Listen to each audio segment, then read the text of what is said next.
हम सब के चहेते श्री सचिन पायलट जी महंगाई के बारे में इस विस्तृत प्रेस वार्ता को संबोधित करें। बहुत बहुत धन्यवाद गौरव जी। हमारी सरवारी महोदया, काजी साहब, महर्षि जी, साथियों, आप सब जानते हैं कि अब चुनाव प्रचार गति पकड़ रहा है उत्तराखंड में, और उत्तराखंड के लोगों के बीच हम सब कांग्रेस के लोग हम जाकर सिर्फ इतना कहना चाहते हैं कि मुद्दों को उजागर करना हमारा दायित्व है, और जो मुद्दे उत्तराखंड के लोगों को छूते हैं उनको रेखांकित कर कर सच्चाई बयां करना हमारा काम है। जनता निर्णय करेगी 14 तारीख को, और मुझे पूरा विश्वास है कि सत्ता परिवर्तन का मन हर मतदाता यहाँ मना चुका है। पिछले 5 साल से उत्तराखंड के अंदर एक ऐसी सरकार थी जिसका केंद्र में भी प्रभाव था, प्रदेश में अपनी सरकार बनाने के बाद उत्तराखंड के भाजपा के नेतृत्व ने लगातार यहाँ बदलाव किया। जनता के मन में सवाल उठता है कि आपने दो मुख्यमंत्री बदले, तीसरे को मौका दिया, हर बार जो मुख्यमंत्री बदला उसके क्या कारण थे? नाकामियां थी, कार्यकुशलता थी, इंटेग्रिटी था, करप्शन था, गवर्नेंस था? क्या मुद्दे लेकर आपने और किन मुद्दों को लेकर एक के बाद एक लगातार मुख्यमंत्री बदले?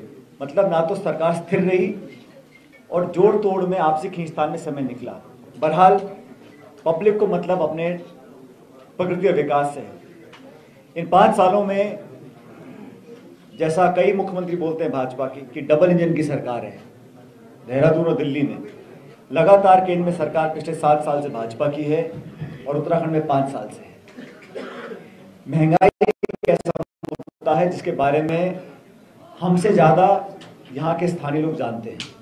इसी को देखते हुए कांग्रेस पार्टी ने ये वादा किया है कि हमारी सरकार जब बनेगी तो हम गैस के सिलेंडर का दाम 500 रुपये से ऊपर नहीं होने देंगे। ये बहुत बड़ी घोषणा है। आप कल्पना कीजिए, जो गैस का सिलेंडर आज 1000-1100 रुपये का मिल रहा है, और क्यों मिल रहा है? केंद्र में जब भाजपा की सरकार है, और जब मुझे याद है जब भाजपा के नेता विपक्ष में थे और मनमोहन सिंह जी की सरकार थी, तो रोज अगर 25 पैसे दाम बढ़ता था पेट्रोल डीजल का, हाहाकार मचाया जाता था। और आप सब गवाह इस बात के, आज पेट्रोल डीजल देसी घी से महंगा हो गया, 100, 105, 110 रुपये पहुँच गया। अब थोड़ी कटौती करी है जब चुनाव उनको दिखाई दिए, लेकिन सवाल ये उठता है कि आप पेट्रोल, डीजल, रसोई गैस, फल फूल, तेल, सब्जी, चीनी, चाय पत्ती, हर चीज़ महंगी होने के बावजूद राहत देने का काम सरकार ने नहीं किया। जब लॉकडाउन हुआ था तो केंद्र की सरकार ने घोषणा करी कि एक 20 लाख करोड़ का राहत पैकेज वो देंगे। 20 लाख करोड़ का एक पैकेज की घोषणा की गई थी। वो पैसा किसकी जेब में गया आज तक किसी को मालूम नहीं है। घोषणा करने में भाजपा का कोई मुकाबला नहीं है। Stand up India, digital India, स्वच्छ इंडिया, मेक इन इंडिया, 17-18 नारे दे रखे 7 साल से, किसी एक पर भी कारगर कार्रवाई हुई नहीं है। और ये बात सच है कि तमाम राज्यों में उत्तराखंड नंबर 1 पे था महंगाई के मामले में। जो केंद्र की सरकार का महंगाई दर, राष्ट्रीय महंगाई दर है, उससे 30% ज़्यादा महंगाई पिछले वर्ष उत्तराखंड में रही। क्योंकि ये छोटा राज्य है, पहाड़ी इलाका भी है, विपरीत परिस्थितियों में लोग यहाँ पर रहते हैं। उम्मीद ये लगाई गई थी कि इस राज्य को विशेष दर्जा मिलेगा, विशेष पैकेज मिलेगा, आर्थिक सहायता मिलेगी, सहयोग मिलेगा। और उत्तराखंड की जमीन से जो प्रेम भाजपा के नेता बताते हैं, आज जो लगातार चक्कर काट रहे हैं, गांव गलियों में घूम रहे हैं, इन 5 सालों में सिर्फ कागज पर घोषणाएं रह गई हैं। हजारों करोड़ की घोषणाएं हुई हैं, कागजों पे हुई हैं। सड़क का, बिजली का, स्कूल का, चिकित्सा का, शिक्षा का, हर हाल में उत्तराखंड पिछड़ रहा है। और इसलिए हम कहते हैं कि भारतीय जनता पार्टी का जो चुनाव होता है, आप देखिए उत्तर प्रदेश में क्या हो रहा है। उत्तर प्रदेश में जब जमीन खिसक रही है, एक ऐसी सरकार जिसका पूर्ण बहुमत है, 300 विधायक हैं, चुनाव से ठीक पहले 1 दर्जन विधायक भाजपा छोड़ के चले जाते हैं, 3-3 मंत्री इस्तीफा दे देते हैं। उत्तराखंड में मौजूदा मंत्री इस्तीफा देकर कांग्रेस ज्वाइन करते हैं। तो कहीं ना कहीं उनकी जमीन खिसक रही है, ये बात अब जग जाहिर हो चुकी है। 5 साल के कार्यकाल में चाहे उत्तर प्रदेश हो चाहे उत्तराखंड हो, सिर्फ नारे दिए हैं। और अभी भी जो उत्तर प्रदेश के मुख्यमंत्री हैं वो इन्हीं बातों को करते हैं। 80 बनाम 20, मंदिर, मस्जिद, हिंदू, मुसलमान, लेकिन जो मूलभूत सुविधाएं हैं और महंगाई को कम करने से किसने रोका है? कांग्रेस पार्टी पूरा समर्थन करेगी अगर आप महंगाई कम करने के कदम उठाते हैं। लेकिन दुख की बात यह है, इतनी कमर तोड़ महंगाई होने के बाद एक भी जिम्मेदार व्यक्ति भाजपा के नेता ने आज तक ये नहीं कहा, झूठे मुंह ये नहीं कहा कि हम महंगाई कम करने की कोशिश करेंगे, हम महंगाई को नियंत्रण में लेकर आएंगे।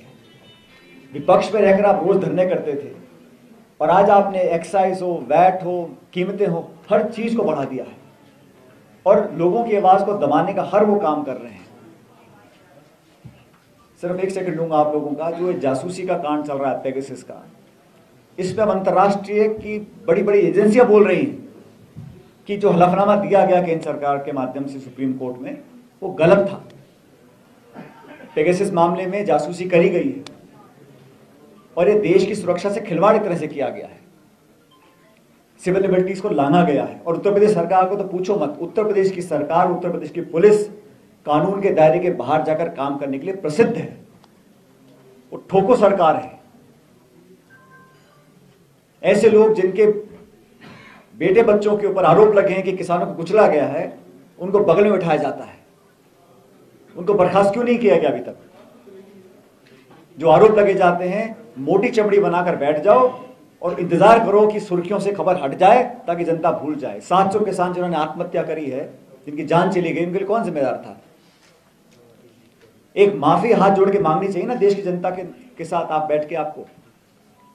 आपने पहली बात तो किससे पूछ के 3 काले कानून बनाए कृषि के संबंध में, और फिर ऐसे क्या मजबूरी आ गई सिवाय राजनीतिक कि आपको 3 काले कानून वापस लेने पड़ गए? और अभी भी दबी जमाने बोलते हैं कि बैकडोर से चुनाव निबट जाए, एक बार बैकडोर से फिर ला देंगे। तो किसानों को आपने आतंकवादी कहा, अलगाववादी कहा, उग्रवादी कहा, कील कांटे बिछाए, लाठियां बरसाई, केस मुकदमे कर दिए, लहूलुहान उनको कर दिया, जिल्लत उनको की, बेइज्जती उनकी करी। और जब चुनाव आप 5 राज्यों में उपचुनाव हुए थे, 4-6 राज्यों में, कर्नाटक में, हिमाचल में, राजस्थान में तो भाजपा 4थे नंबर पर थी विधानसभा के उपचुनाव में, जमानत जब्त हो गई थी। इसी कारण से किया है, जो 3 काले कानून वापस किए हैं इसी कारण से किए हैं, और कोई कारण नहीं है। बाकी जिद्दी बहुत हैं ये लोग। लेकिन महंगाई के मुद्दे पर कोई भी भाजपा का केंद्र का मंत्री या केंद्र का नेता या प्रदेश का कोई नेता ये कहने को तैयार नहीं कि हम जिम्मेदार हैं, हम महंगाई को कम करेंगे।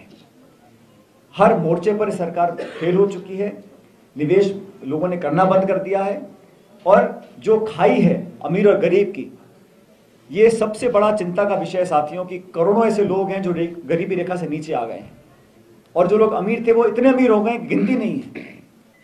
चंद 4, 5, 6, 8 लोग हैं जिनके पास अरबों खरबों रुपए इकट्ठा कर लिया नॉन एज लॉकडाउन के 1.5-2 साल के दौरान। और नीति निर्माण ऐसा हो रहा है कि हवाई अड्डा, रेलवे, पोर्ट, बिजली कंपनी, बीमा कंपनी, बैंक सब निजी हाथों में दे रहे हैं, वो भी चंद लोगों के निजी हाथों में दे रहे हैं। डिसइन्वेस्टमेंट और प्राइवेटाइजेशन करना एक बात होती है, लेकिन ऐसी पॉलिसी बनाना कि सिर्फ 2, 5, 6 लोग ही इसका लाभ ले सकें। लाखों करोड़ रुपया उद्योगपतियों का आपने कर्जा माफ कर दिया, लेकिन किसान को आप वो 6,000 रुपये साल का दे रहे हो, और दाम पूछो खाद के, यूरिया के, बीज के, बिजली के, पानी के, डीजल के क्या दाम हो गए। लागत पूरी नहीं हो रही किसान की, और वादा किया था आमदनी दुगनी करने का। जनता जवाब मांग रही है।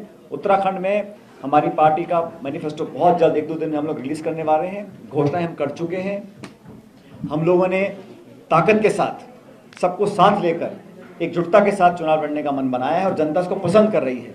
जो खींचतान भाजपा में है, कांग्रेस में कम से कम हम लोगों ने मिलकर टिकट वितरण से लेकर चुनाव अभियान से लेकर सबने मिलकर काम किया है, और मिलकर ही हम चुनाव लड़ेंगे।